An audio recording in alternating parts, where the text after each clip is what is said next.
Sir నమస్కారం sir. నమస్తే అండి. సుప్రీంలో అయితే షాక్ తగిలింది సార్. అంటే వల్లభనేని వంశీ దాదాపు ఫిబ్రవరిలో ఎప్పుడో అరెస్ట్ అయ్యాడు. 137 రోజుల తర్వాత బెయిల్ మీద ఇవాళ బయటకు రావడం చూసాం. ఆయన మీద నమోదైన అన్ని కేసుల్లో ఆయనకు బెయిల్ వచ్చేసింది. ఇవాళ బయటకు కూడా వచ్చేసారు. సో ఇది కూటమి సర్కార్‌కు షాక్ అన్నట్టుగా ప్రెజెంట్ అయితే చేస్తున్నారు. మరి దీన్ని ఏ విధంగా చూడొచ్చంటారు? మీరేం చెప్తారు దీనికి సంబంధించి? అంటే భారతదేశంలో న్యాయ వ్యవస్థ ఉంది.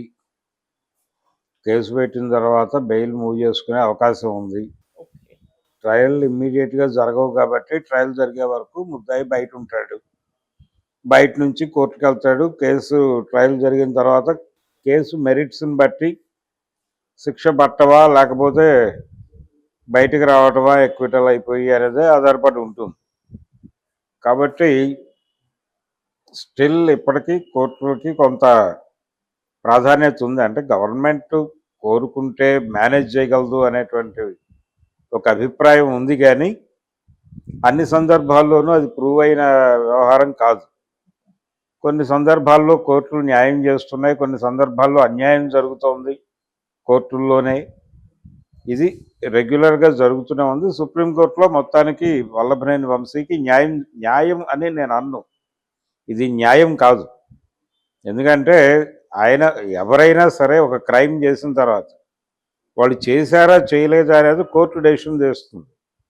అప్పుడు న్యాయం అన్యాయం అనేది అక్కడ తేలుతుంది. ఒక క్రైమ్ చేసిన తర్వాత ఆ క్రైమ్కి సంబంధించినటువంటి సాక్ష్యాలు ఎస్టాబ్లిష్ చేయడంలో ప్రాసిక్యూషన్ ఫెయిల్ అవ్వచ్చు. క్రైమ్ జరిగి ఉంటుంది, క్రైమ్ చేసింది అతనే, కానీ ఆ క్రైమ్కి సంబంధించిన సాక్ష్యాలు ప్రాపర్గా అక్కడ వాళ్ళు ఎగ్జిక్యూట్ చేయలేకపోవచ్చు. జరిగినప్పుడు నేరం చేసిన వ్యక్తి కూడా నిర్దోషిగా బయటకు వస్తాడు.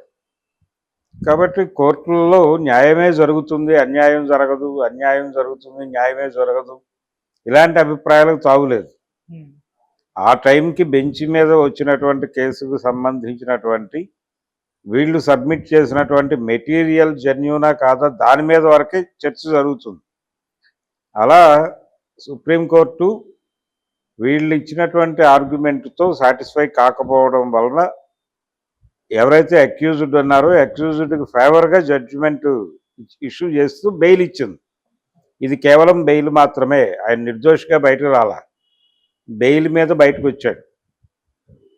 ఆయన దోషిత్వాన్ని కానీ నిర్దోషిత్వాన్ని కానీ అది ప్రూవ్ చేయటం అనేది ఇరుపక్షాలకి, అటు ప్రభుత్వంకి అలాగే వల్లభనేని వంశీకి కూడా తన నిర్దోషిత్వాన్ని ప్రూవ్ చేసుకోవడానికి ఆయన దోషిత్వాన్ని ప్రూవ్ చేయడానికి ప్రభుత్వానికి ఇంకా యుద్ధం జరగాల్సి ఉంది. అది ట్రయల్ కోర్టులో జరుగుతుంది. ట్రయల్ కోర్టు అంటే కింది కోర్టులో జరుగుతుంది. కింది కోర్టులో జరిగినప్పుడు కింది కోర్టులో తనకి వ్యతిరేకంగా జడ్జిమెంట్ వస్తే మళ్ళీ అప్పీల్కి వెళ్తాడు ఆయన, లేకపోతే లేదు. ఈ అప్పీల్లో కూడా ఇలాగే ఇప్పుడు ఎలాగైతే ఇక్కడ బెయిల్ వచ్చిందో అలాగే హైకోర్టులో ఆయనకు ఒక రిలీఫ్ రావచ్చు, లేదు కింది కోర్టులోనే రిలీఫ్ రావచ్చు. అది ట్రయల్ జరిగేటువంటి పద్ధతి మీద ఆధారపడి ఉంటుంది. కాబట్టి ప్రస్తుతం అందరూ నేరస్తులకి, నేరం చేసిన వాళ్ళందరినీ జైల్లో పెట్టుకోవాలని ఏమీ లేదు. జైలు నుంచి తగిన పూచీకత్తులతో వాళ్ళు బయట జీవితంలో ఉండి వాళ్ళ జీవితాలు వాళ్ళు నిర్మించుకోవడానికి అవకాశం కల్పిస్తూ ఏర్పాటు చేసిందే బెయిల్ సిస్టమ్. బెయిల్ ఇవ్వటం అంటే వాళ్ళు నేరం చేయలేదని చెప్పడం కాదు. నేరస్తులు అయినప్పటికీ ఇంకా ప్రూవ్ కానీ నేరస్తులు, నేరం వాళ్ళ మీద వాళ్ళు నేరస్తులు అని నిర్ధారించడానికి ఇంకా తగిన ఆధారాలు దొరకలేదు అని చెప్పడమే. రిమాండ్ ప్రిజనర్గా జైల్లో ఉంటాడు, బెయిల్ మీద ఉన్నటువంటి ముద్దాయిగా బయట ఉంటాడు. అంతవరకు ఆయన మీద కేసులు ఏం పోలేదు, ఎక్కడికి పోలేదు, కేసులు ఉన్నాయి. జగన్మోహన్ రెడ్డి గారు కూడా బెయిల్ మీదే ఉన్నాడు, చంద్రబాబు నాయుడు గారు కూడా బెయిల్ మీదే ఉన్నాడు. అలా వాళ్ళందరితో పాటు వల్లభనేని వంశీ కూడా బెయిల్ మీద బయట ఉంటాడు. ఈయన మీద పెట్టిన కేసులన్నీ నెమ్మదిగా రేపు పొద్దున్న ట్రయల్ జరిగితే ట్రయల్లో శిక్షలు పడితే అప్పుడుండే కష్టాలు, అప్పుడుండే కసరత్తులు అప్పుడు ఉంటాయి. కాబట్టి ఆయన ఏదో నిర్దోషిగా బయటకు వచ్చాడు అని అనుకోనక్కర్లేదు, న్యాయం గెలిచింది అనుకోనక్కర్లేదు. ఆయనకి పద్ధతి ప్రకారం కింది కోర్టులోనే బెయిల్ రావాల్సింది, రాలేదు కాబట్టి పై కోర్టుకు వెళ్ళి తెచ్చుకున్నాడు.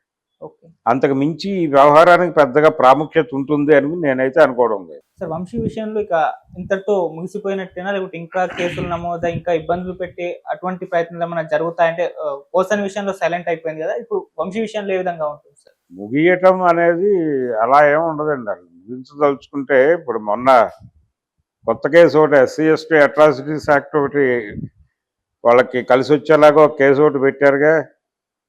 ఒక కార్యకర్తను ఎవరినో హెరాస్ చేశాడని, తెలుగుదేశం కార్యకర్తను హెరాస్ చేశాడని, ఇలాంటివి పెడితే పెట్టుకోవచ్చు. లేదంటే ఇక్కడితో ఖతం చేసేసి క్లోజ్ చేయొచ్చు. ఏదైనా జరగచ్చు, ఏదైనా జరగడానికి అవకాశం ఉంది.